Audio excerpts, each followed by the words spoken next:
Mungkin Anda berpikir, keren banget ya punya banyak bidang bisnis. Punya salon, juga punya toko fashion, punya bengkel. Padahal ini yang menghancurkan 60% pengusaha UMKM. Hari ini kita akan membahas poin-poin yang seru banget. My Coach, the great online business coaching. Ya, kali ini kita akan bedah tuntas bahaya ekspansi bisnis yang justru berbuah kehancuran. Berikutnya, apa sih solusi agar finansial tetap aman? Kemudian, apa yang membuat para pengusaha terjebak di sini? Yuk, nonton sampai habis ya, karena di akhir sesi saya akan membagikan 5 langkah solusi bagi Anda yang terjebak di kondisi ini. Ya, kita ambil contoh salah satu klien saya di Pekanbaru, tapi nama dan identitasnya saya rahasiakan.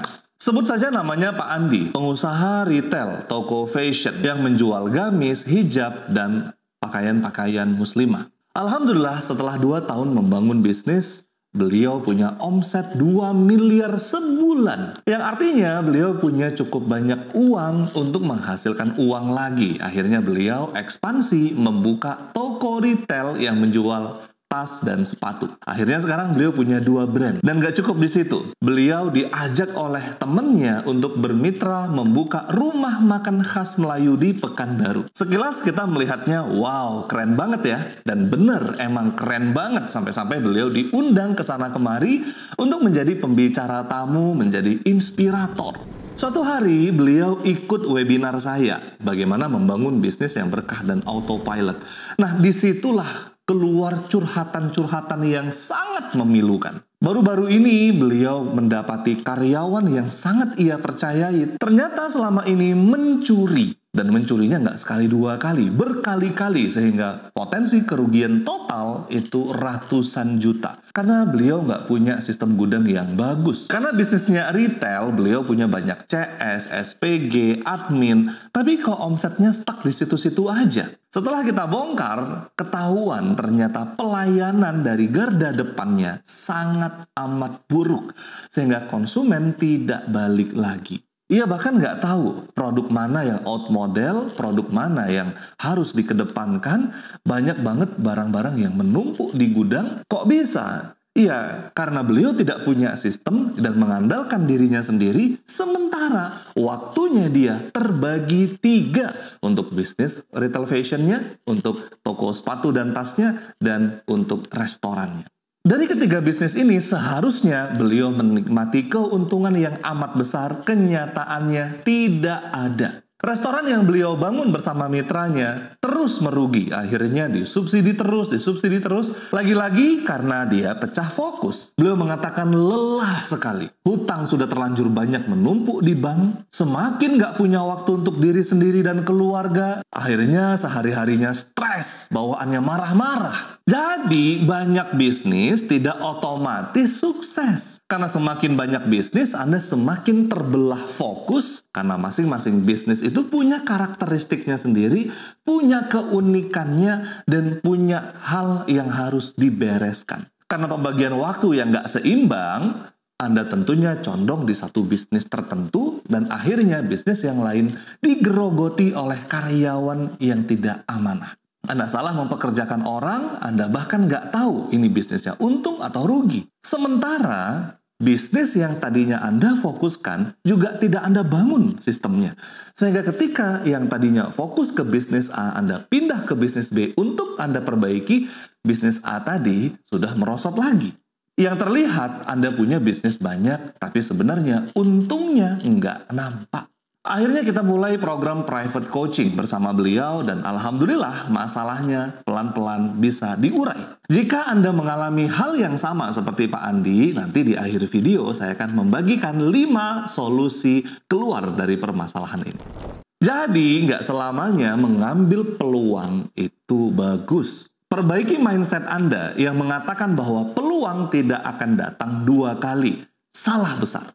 Peluang selalu datang di hadapan kita, dan kita hanya perlu mengeksekusi satu saja yang menjadi keunikan dan kekuatan kita. Lalu bagaimana dengan pepatah yang mengatakan jangan meletakkan telur di keranjang yang sama?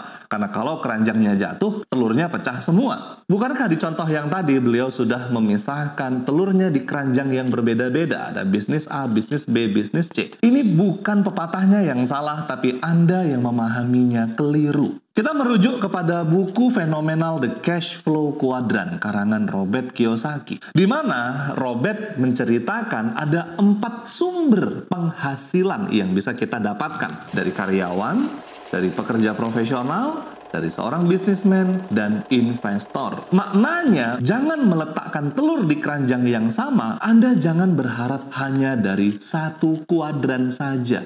Sekali lagi saya tekankan, kuadran ini adalah sumber penghasilan, bukan bisnis. Bisnis hanyalah satu dari sekian jenis sumber penghasilan. Anda bisa membangun bisnis sekaligus berinvestasi. Nah, dua hal ini sangat amat berbeda. Anda bisa tetap fokus di bisnis dan keuangan Anda tetap aman di investasi. Kita ambil contoh yuk. Misalkan sekarang Anda bisnis fashion. Kalau omsetnya sudah besar, langkah selanjutnya Anda harus tingkatkan profit marginnya dengan menonjolkan keunikan Anda. Dengan memiliki positioning, Anda bisa menjual lebih mahal dibandingkan pesaing dan konsumen tetap ngantri membeli produk Anda. Anda juga harus mulai membangun standarisasi dan sistemasi. Mulai dari sistem keuangan, sistem pemasaran, sistem SDM, dan yang lainnya. Untuk memastikan sistem ini berjalan, Anda rekrut dan cetak leader-leader hebat. Sehingga bisnis Anda bisa berjalan autopilot. Nah, karena Anda sudah mendapatkan keuntungan yang berlebih dari bisnis tadi, uangnya Anda bisa investasikan di properti, emas, saham, dan yang lainnya, yang mana investasi ini terus meningkatkan kekayaan Anda tanpa pikiran Anda terkuras di sana. Anda tetap bisa fokus di bisnis dan uang Anda aman di investasi. Dan yang terpenting lagi, jangan buru-buru mengubah gaya hidup hanya karena bisnis Anda yang maju dan berkembang. Boleh sih kita menikmati hasil, tapi jangan sampai kita konsumtif dan ngutang sana-sini untuk hanya terlihat keren. Awal mula kekacauan ini karena mindset yang salah di mayoritas pengusaha. Mereka ingin meningkatkan omset, tapi basisnya adalah produk. Misalnya, Anda hari ini jualan lontong, sarapan pagi. Awalnya sepi, kemudian karena Anda terus berjualan, rame, banyak diminati, terus omsetnya turun karena Anda berpikir, kayaknya orang jenuh ya cuman makan lontong. Ya udah deh, saya buat ketoprak. Orang yang tadinya makan lontong ngelihat ada ketoprak ya, cobain deh. Akhirnya mereka belanja ketoprak, nilai transaksinya menjadi lebih besar dan Anda berpikir lagi gimana kalau saya juga jualan soto. Akhirnya Anda jualan soto, konsumen semakin punya banyak pilihan. Yang tidak Anda pahami di sini adalah operasional semakin membengkak. Anda terjebak dengan bahan baku, dengan operasional, karyawan. Kalaupun omsetnya besar, ya pengeluarannya juga besar. Bayangkan ketika Anda pecah fokusnya dengan banyak bisnis. Tadinya membuat bisnis fashion, ya berharap dapat sumber yang lainnya. Anda buka retail sepatu, tas, dan yang lainnya. Anda buka lagi mungkin makanan, Anda buka lagi salon, dan yang lainnya. Anda berharap konsumen bisa terpuaskan. Yang terjadi malah Anda terjebak dengan operasional yang segudang. Punya 3 bisnis tentunya punya 3 operasional yang besar juga. Yang seharusnya Anda lakukan adalah fokus dengan marketingnya. Biar produknya 1 tapi cara jualannya 10. Ada 10 cara menjual satu produk. Coba kita lihat Coca-Cola ya. Dulu di awal-awal Coca-Cola hanya fokus menjual satu produk saja. Beliau jualnya di restoran, di event-event, di jalan-jalan yang ada mesin boxnya. Akhirnya sumber pemasukannya banyak dan tidak dipusingkan dengan operasional tadi. Di sini banyak pengusaha yang sering terjebak. Mereka merasa semuanya sudah oke. Perusahaan raksasa sekelas Apple pernah terjebak dalam kasus ini di tahun 70-an dan 80-an. Perusahaan mereka bahkan hancur dan terancam bangkrut, padahal mereka mengeluarkan banyak produk-produk yang keren-keren. Mulai dari fashion, bahkan scanner, printer, PDA. Wah, pemutar CD, kamera, dan konsol game. Anda bisa bayangkan ya, banyak sekali produk-produk yang keren-keren, tapi justru ini yang menghancurkan Apple. Kenapa? Karena mereka hilang fokus. Mereka tidak lagi fokus kepada DNA bisnisnya, core bisnis yang membuat mereka besar. Sangat berbeda dengan Misu.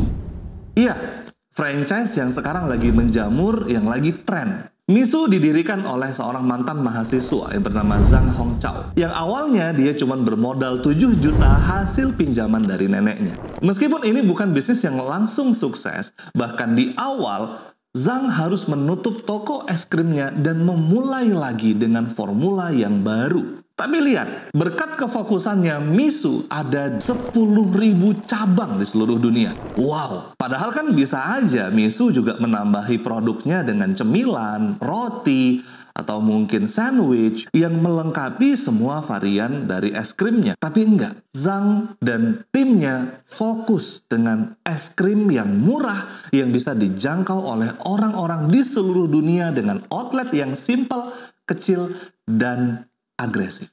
Inilah filosofi dari fokus. Filosofi ini persis seperti cahaya yang difokuskan yang bahkan mampu membelah berlian. Yang mana kita lihat cahaya itu tidak punya kekuatan yang super power. Tapi ketika dia difokuskan dengan kekuatan yang sangat tinggi, benda terkeras di bumi pun mampu dibelahnya. Lalu coach, kapan waktu yang tepat untuk ekspansi?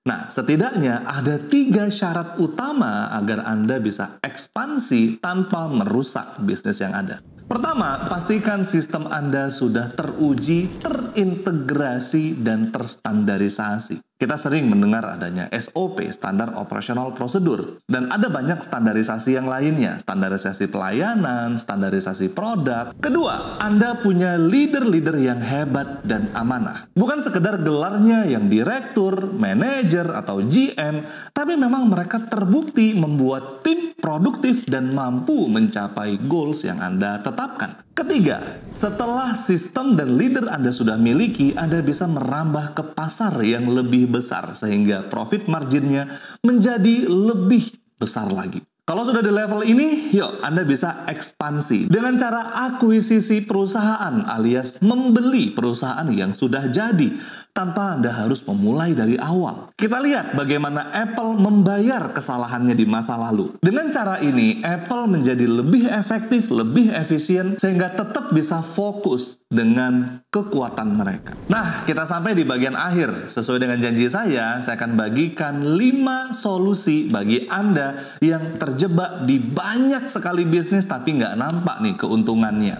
Pertama, evaluasi titik fokus Anda. Di mana bisnis yang membuat Anda nyaman dan menghasilkan income yang besar. Kedua, jika sudah Anda tentukan, maka bisnis-bisnis yang lain bisa Anda jual. Waduh, coach, kok dijual? Iya, tanpa Anda ketahui banyak sekali pengusaha yang kaya raya justru karena menjual bisnisnya. Nah, mumpung sekarang bisnisnya masih belum hancur, Anda bisa menjualnya dan Anda bisa mendapatkan tambahan modal. Yang ketiga, gunakan uang yang Anda dapatkan tadi untuk membesarkan bisnis yang menjadi fokus Anda. Dan sisanya Anda bisa sisihkan untuk invest di properti. Keempat, properti yang Anda investasikan harus juga menghasilkan, seperti misalnya kos-kosan atau rumah sewaan.